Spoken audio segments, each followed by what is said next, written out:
Yes, ready? Start. I support this measure wholeheartedly, and I am especially glad to find that the silk industry, which has received protection for the last 65 years, is being given this concession.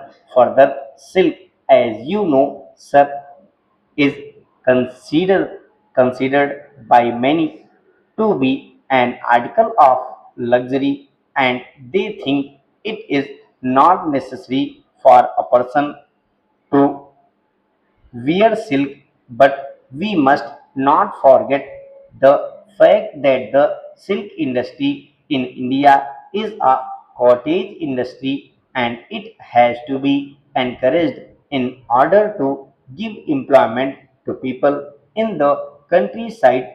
This industry at present is confined to a few states only, where silk can be produced. Valuable work is being done in this regard in the states of Karnataka, Assam, and West Bengal. The state of Kashmir too has a very fine silk industry which could be developed to a great extent, but the misfortune is that the price of cocoa, which the state has fixed, is not such that it can give any encouragement to the cultivators to take to the cultivation of mulberry in preference to the cultivation of food grains and other cash crops. When I was a member of the Central Silk Board, I had occasion to visit Kashmir to attend one of its meetings of the standing committee, and I had a talk with the director of sericulture there, as also with the chief minister of Jammu and Kashmir, and I, along with other members of the board, tried to impress upon the chief minister that it was very essential for the development of the silk industry in Kashmir that the purchase rate of cocoa should be increased by the state, which was a monopolist in its purchase, and he had agreed to look into the matter. I do not know whether any improvement in raising the price has been made during the last 1.5 years or so or not. Some of the finest varieties of silk can be produced in Kashmir. For example, silk of a quality which can be used for parachutes could be made, and during the last war a considerable quantity of silk was produced in the state for that purpose. Unfortunately, now the army is not getting the silk for that purpose from Kashmir to the extent that it needs. At that meeting, when I was in Kashmir, we had a talk with the people.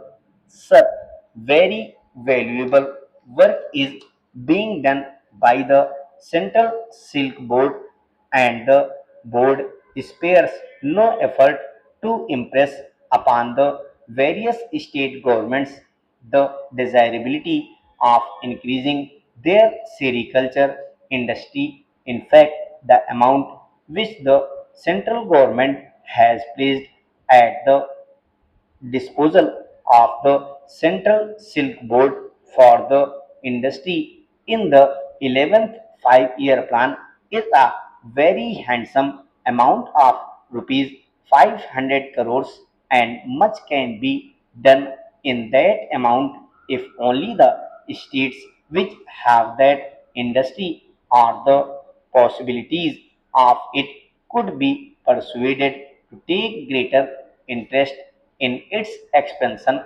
The fact is that the Central Silk Board sanctions amount to the states, but these states are unable to make use of all the funds on inquiry. It has been found that their main difficulty is that they had not sufficient personnel at present well trained for that kind of work, and consequently it is not possible for them to develop the industry to the extent it is desired. Recently, various institutions for training have been established in the states under the aegis of the Central Silk Board, and people are being trained and they are being sent out.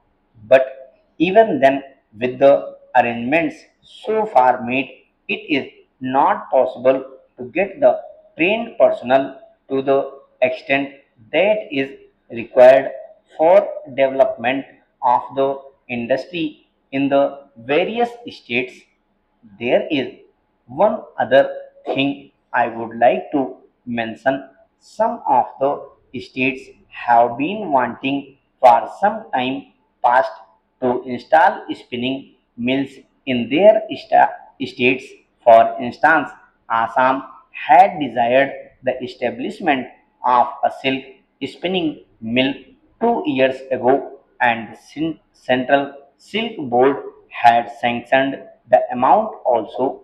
But when the state pressed its claim before the central government, difficulties of foreign exchange were placed before it, and on account of this, it was not possible for that state to establish a mill.